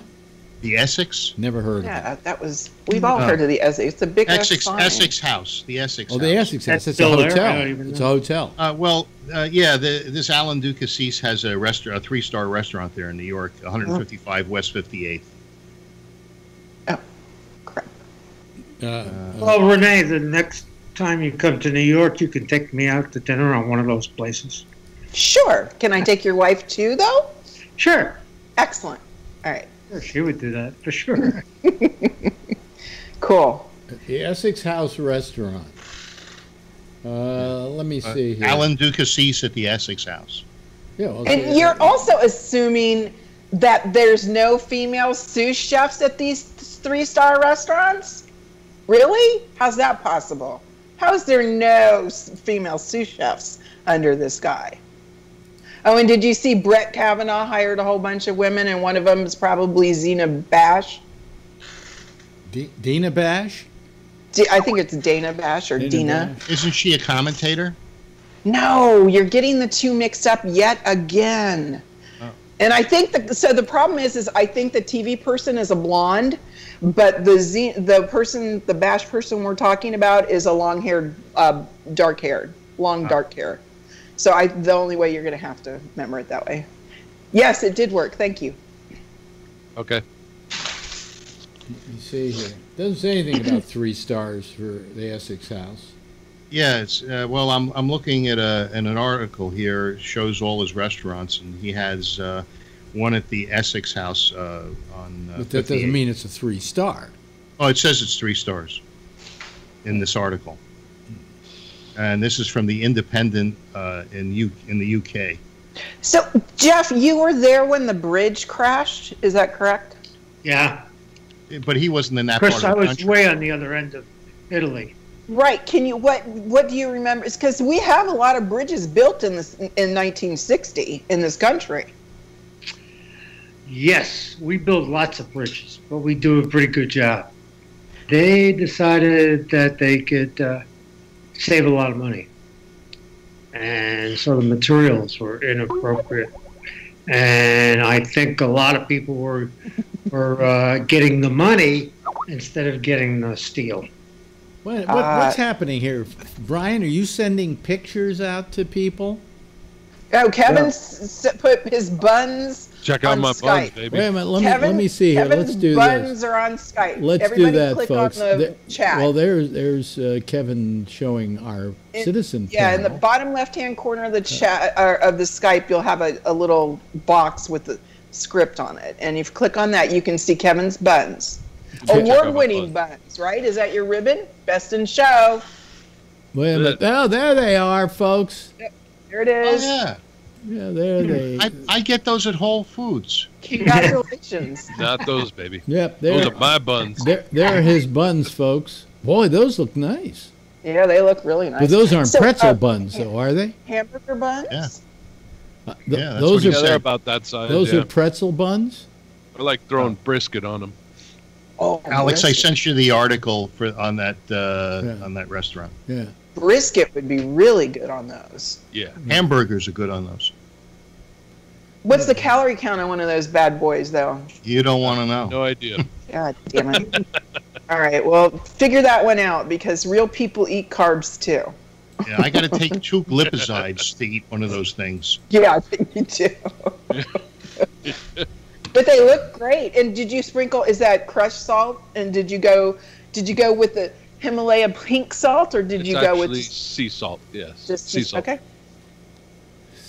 Is you it know Red Sea? There they Red are Sea again, salt? folks. I'm showing it to the audience here, so they. Costco sells the pink sea salt now. You can just get it for Costco for cheap. I had some, but I didn't know. I didn't want to take the chance.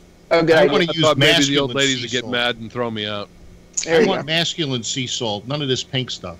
Yeah. That's it. Yeah. Anyway, so I can. It's funny. I've never shown people the comment side here. Those are nice. Now, were those the bagel ones, or was that another? Bun? No, those are pretzel buns. Yeah. Those are pretzel buns. Oh, you cook them almost like a bagel. Yeah. Pretzel You gotta- buns. No, but you they gotta don't kinda look boil like. them But they beforehand, don't. They don't then look. you They don't brown 'em look up. like pretzels, but they taste like chili. Yeah. Yeah. They taste like Gesundheit. pretzels. Look, Alex had a real sneeze. Congratulations. Oh, really? Is that a real sneeze? Yeah, that was instead of the. Oh, shut up. You really sneezed. Congratulations. Yeah. Oh, Jeff, You what should did you let do? them. You should sneeze because if you hold it back, you blow vessels in your brain. Well, I was told that that you can't sneeze without closing your eyes. So we I bet tested. that's We tested true. that once, and I think I've tried I took some. I smelled some pepper, and then I held my eyes like this, and I'm sorry, your eyes are stronger than your fingers. They did. Is when it you- similar? Is it similar to doing what they call a Valsalva, where you hold your nose and then you blow out so you equalize your ears? No, No. no. Is This basically is the same this thing? is just that when you sneeze, you close your eyes automatically. It's Wow. It's not a reflex. Kinda like a shark. It's not a reflex. It's part of the sneeze. I think. But so if how many times have you been driving down the road? You started sneezing and you kind of worried because you couldn't see that well as you were sneezing. I can't see that well when I'm not sneezing. And isn't it true that your heart stops for a beat as well? Is that true? That's what I've heard because they used to tell us that stuff when I was driving truck. What was the one that if you fart, You start getting into a big old sneeze and because I used to follow hay trucks and I had hay fever out in the Central Valley. Well, what did they and say? I'd get behind a hay truck and I'd go nuts. If They'd they tell me to pull over. They used to say if you fart and belch at the same time, you'll die. Yeah, that's bullshit. No, That's now your they head tell us. exploding. Now they tell us you. Now they tell us you never trust a fart. That's Why does You it never- tell you things? Yeah, because Oh, yeah. Kavanaugh said it was a boof. yeah, that's right. We call him Bart now. We don't call him Brett or whatever his name is. Bart the boofer. How Yeah. about Your Honor? Yeah. Yeah, that's pretty sad, isn't it? Honor. No, I don't think so. By the way, did you? I mean, I don't. we've gone most of the show without about hearing. stupid. No, we talked about farts. We've been talking here's about here's some of Phil's insane ideas about politics. But did you see Justice Roberts the other night when he was doing that what we call Republican rally at the White House when they swore him in? Roberts didn't look happy. Roberts looked very miffed by the whole process. I think he didn't like the show that was going on, that he felt it wasn't dignified for the Supreme Court. Yeah, I don't think he felt it enough. I don't think it was Kavanaugh that created the undignified situation. Oh. No, Kavanaugh was there yes, for he an was interview. very. He was very. We all watched him explode in his interview. That was real dignity. That was real so dignity. you can just people. There we go. Here we go. I got accused, We've avoided it all night. Of being a gang rapist, I would have exploded at those. Well, I still believe he's a gang rapist. Nobody accused him of being a gang rapist. Number one, and number two, Lindsey Graham asked him. You don't. Who thinks that was a stellar interview? That wasn't even a question. I think what you miss is it rallied the Republicans, and they finally saw that he and Lindsey Graham has balls. Couldn't believe it. I didn't think Lindsey Graham, had a personality, let alone somebody who would charge against the injustice that was happening. Watch who's going to be the new UN representative. Say that again, Alex. Watch who's going to be the new UN representative. The first. Lindsey Graham, he was auditioning. No, he has to stay in the Senate. He has to stay in the Senate. So, but let's go. I want to put money on Ivanka or Jared. No. Yeah, that's what I was thinking too. Yep. Okay, so we got three people going, Ivanka or Jared. What about you, Jeff? There was somebody mentioned. I really can't. I can't consider Ivanka. It was another woman that was mentioned. Something could happen. Yeah. Well, three so far. Three of us think I believe there is a law against that. And after Bobby Kennedy became Attorney General, they made a law that the President of the United States cannot have blood kin in his cabinet, and that is a cabinet post. The UN is a cabinet post? Yes, it is. Okay, I believe. All right. So, hang on. So that's not going to happen. What I think might happen? I think Nikki Haley is going to end up running with Trump as VP in 2020. That might be. Yep. Fuck it. I bet you that Pence is going to say, "Hey, it's been 4 years. It's been fun. Thank you very much." I bet you Nikki Haley is going to be the next VP. I bet Trump doesn't run. I think he likes. I think Stop thinking of staying. I think his health will preclude it. By the way, did anybody see? Plus, it's hard to become president when your wrists are all wrapped up. Yeah, right. Did anybody here see the Showtime special the New York Times did on Trump's finances? No. They did a what? Wait, I'm sorry. I thought I had to read it. It's on Showtime. They did a Showtime. Showtime followed the reporters around for like 15, 20 months, something like that, as they were trying to get this story, and they finally then got all the papers and things like that. They released his tax returns? No. You don't know about this whole New York Times thing? About just how they avoided paying taxes by sheltering the money in ways that is totally illegal. That's totally illegal. They gifted it or something, and I heard that. Is there a statute of limitations on that? No, I don't think so. Because it was 1999. No, there's not that. I don't think there's statute of limitations. And let's talk about this, because I'm like so fuck off, people. Let's just start the beginning of the sentence. He wasn't given $1 million from his dad to fuck up. 112. Yeah. No, but that's today's money. So It doesn't matter. No, that's what. No, it no, would have no, been worth Phil. in today's money. But Wait a 1999, minute, Phil. that could It have been- wasn't in It was more today's than $1 money. million. It wasn't in No, today. the million was a loan. If your parents are giving you that kind of money, don't you think you shouldn't fuck up that That's badly? what they inherited. But the million was a loan to get into business. No. You gotta have to watch the show because the only thing I saw is No. There was much more than that he was given. No, when he according to borrowed. them, they saw what he got Yeah. in that supposed borrowing, and it was far more than $1 million. It was more like $43 million. In today's money. No, not in today's money. In money then. Yes, Jeff. Phil, that's what he got when he won his bar mitzvah. It's about a good Yeah. You know, all I got was savings bonds, 13. and That's those right. $50 and $25 savings No, bonds you had to hang on to for 7 years before they were worth $25. Trump said that was the money. It was gifted me at my bar mitzvah. And then they said, but you're not Jewish. And he said, I am now. I mean. right answer. Very good. Yeah.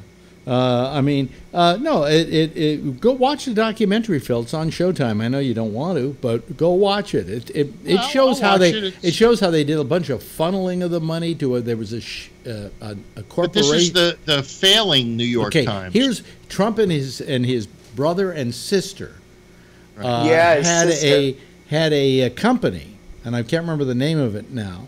But what they did is, for instance, they would buy a boiler for, say, $10,000.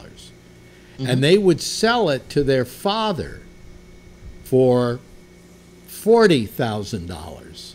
Well, that's reasonable. No, it's not reasonable. Well, I'll tell you why. Not it's even reasonable. legal. Not when their I'll tell you father why. not when their father could have gone out and bought it for $10,000.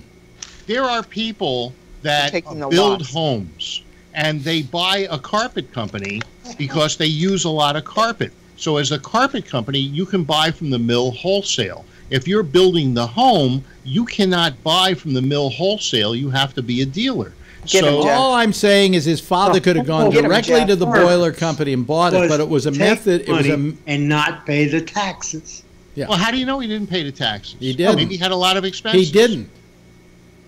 Go watch the documentary, Phil. You'll sit there What's and you'll it go. called, Alex? What's it called? It's called, I think, Trump and his taxes or something like that. It's on Showtime.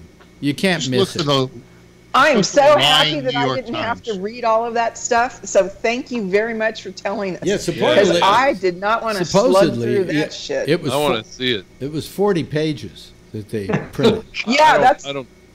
I don't take Showtime, but I'll find a way to get it. Yeah, you can find it somewhere.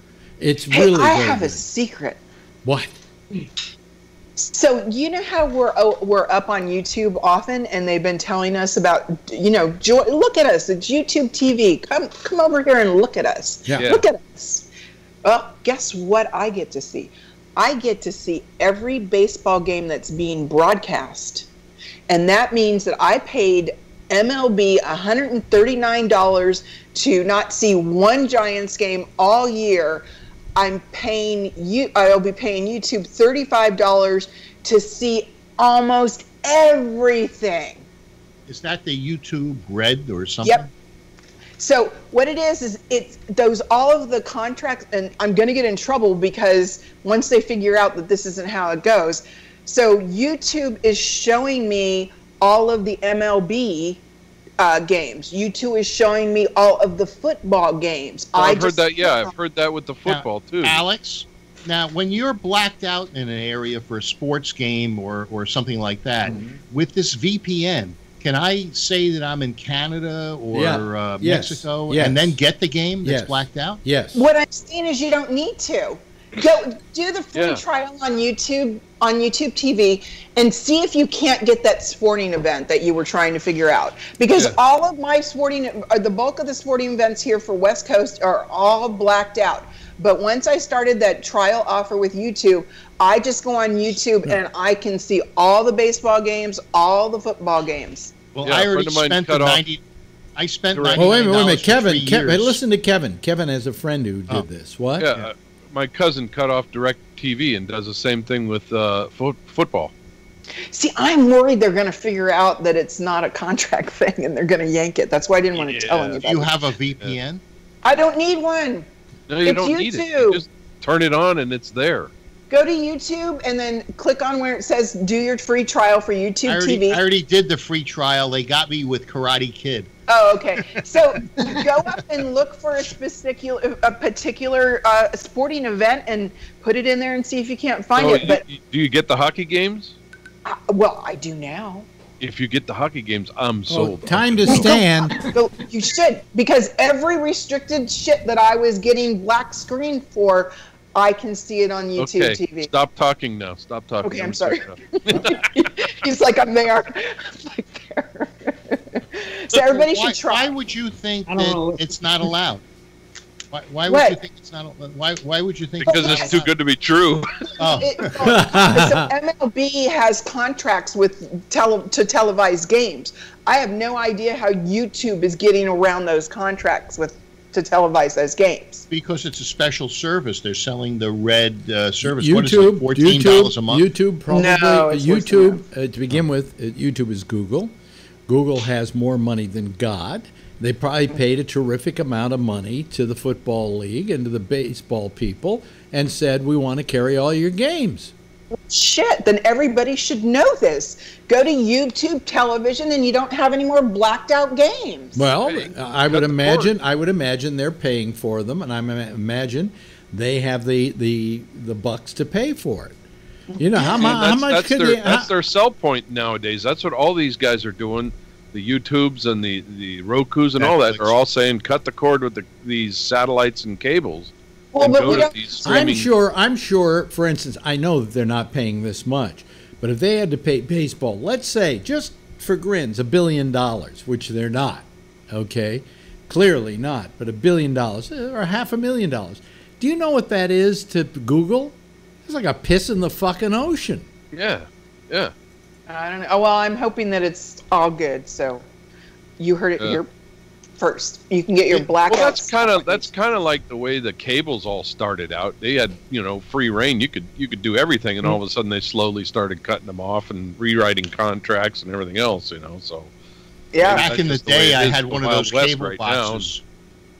I had one of those cable boxes that you could get every channel. Oh yeah, you get the cards, and then you ones. get cards rewritten and everything else, and you could get them rewritten by your neighbor and all that shit. Yeah. Oh no, this was older than that. This was from the '80s, early '80s.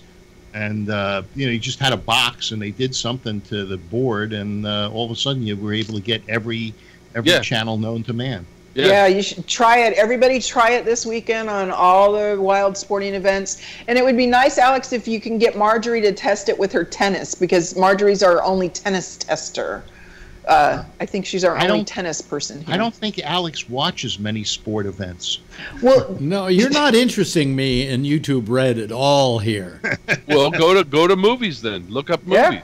Look up something. Yeah, look up something that's some on. I have watch the Karate Alex will be Kid the movie remake. guy. I don't want to say anything. You be the baseball. You be the we'll all look up something and see how it works. I have another way of getting movies, so I don't. Yeah, but you go to Torrid. Huh? Right? No, he's a member of the SAG. Yeah, that's true. Yeah. SAG. See, I had yeah. That's the way I get the movies. Yeah, I'm SAG after. That's the way I get the movies. I had an unlocked Fire Stick, but you had to keep it updated, and I couldn't figure out how to update it, so it got. What do you mean the unlocked Fire Stick? What did that do? Yeah, it got all kinds of stuff, but it got stale, and I couldn't update it. My kid gave it to me, and I couldn't figure out how to. Tony had that, supposedly. Huh? Tony had. He had that. an a Fire Stick. I don't know if it was unlocked. It was unlocked. Yeah, supposedly it was unlocked. Yeah. Yeah, my kid gave it to me. He used to do it, but he never did it for me again. And I said, "You look, punk, why don't you update it for me?" He says, "Oh, just go online and do it." What does a Fire Stick look right. like? The Fire Stick is like a USB thing? The Fire Stick is Amazon's like Roku. Yeah. Yeah. They just put that Kodi add-on on it, and then the Kodi add-on will go in and suck out all kinds of movies. I mean, you can see movies that people sit there in the theaters and record them on their phones and then post them. Or you can see that's high quality. Oh, that's shit. You have to go through yeah. to find the good ones. But What? you know, they actually have the good, full Why on would movies why that would just came out anybody- a couple weeks ago. Why would anybody even want to watch something like that? I know. As soon as I start watching it, I go, "What? I don't want to watch that shit." But remember, that's the only thing we had for a very long time. Look, so yeah. there's this What was disgusting what was the biggest picture of the spring? What was the biggest picture of the spring? Black Panther. That's right.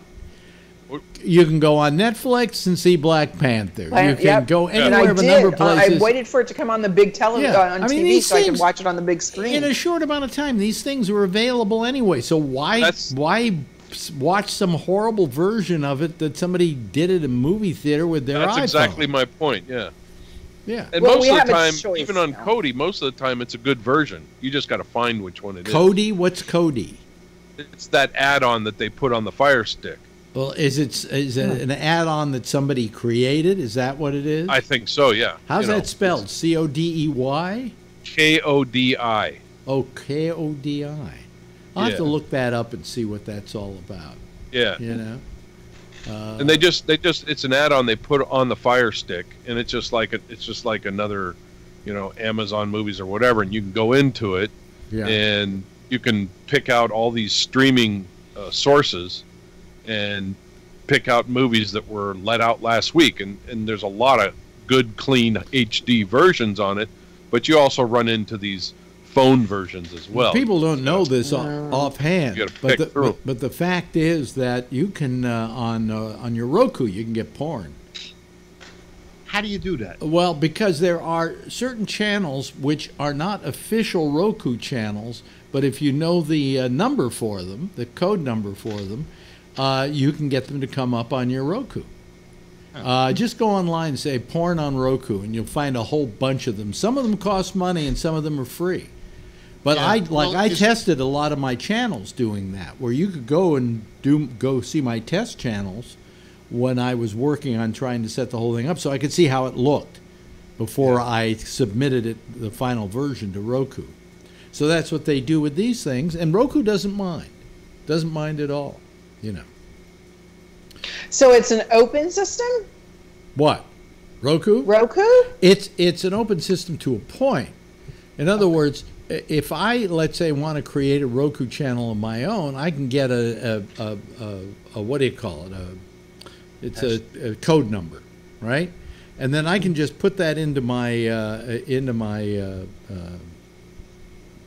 go online and say I want to subscribe to, and then I will type in that number, and it will bring it up on my machine, on my Roku, on my particular Roku. But it's not something that they can get by going to the Roku store and picking out a channel. Okay. Thank you. But it's a way that a lot of the porn people are actually selling porn on Roku. And Roku doesn't have to sit around feeling they're responsible for being porn meisters. 2 minutes. So, what? 2 minutes. I know. Wow. I know. Do you hear that? You hear that? Flew right by. Wait, we lost Brian already. He didn't even stick around Where'd to he say go? goodbye. Well, you might be calling it a Jack show. Well, he can't call into Jack's show yet, because if he calls into Jack's show, he gets my show. Yeah, this is when you run to the bathroom. Huh? Yeah. This is when you run. It's intermission. We all have to run to the bathroom. Oh, wait a minute. till He's back again. 6:03. He's back again. He's back again to, I guess, say goodbye. Did you come back to say goodbye, Brian? Yeah, my phone just shut off on me. It just shut off on you. Yeah. Hey, well, thank you, Brian, for being with us tonight, as well as Renee. We've hardly talked about politics at all. Boy, is that refreshing. Because you're all losers. Kevin, we liked your buns. Yes, Kevin. Well, thank you for your you. buns. Phil, thank you for your buns. Jeff. We're not talking about white ass. Thank you, Jeff. By the way, Ray has joined the Have Lunch with Alex Club now. So Nice. See that? yeah. So yeah. Hey, everybody, why don't you just give a big wave goodbye so they can see you go away. Bye bye. We'll see you hopefully tomorrow night. That's our citizens panel for tonight. Next on this the GabNet is a thing called The Intersection with Jack Bishop. And then at 1 o'clock, 11 midnight. At 1 o'clock this morning, I was right the first time. At 1 o'clock this morning, you got a thing called Connections. And then tomorrow night, we start early with the arena, with the franchise MC. That's a sports show. And then Damien will be here at 9:30. I'm back again at 10 o'clock Eastern Daylight Time, same station in life. And in the meantime, if you see her, tell her I love her, okay? Bye-bye, everybody.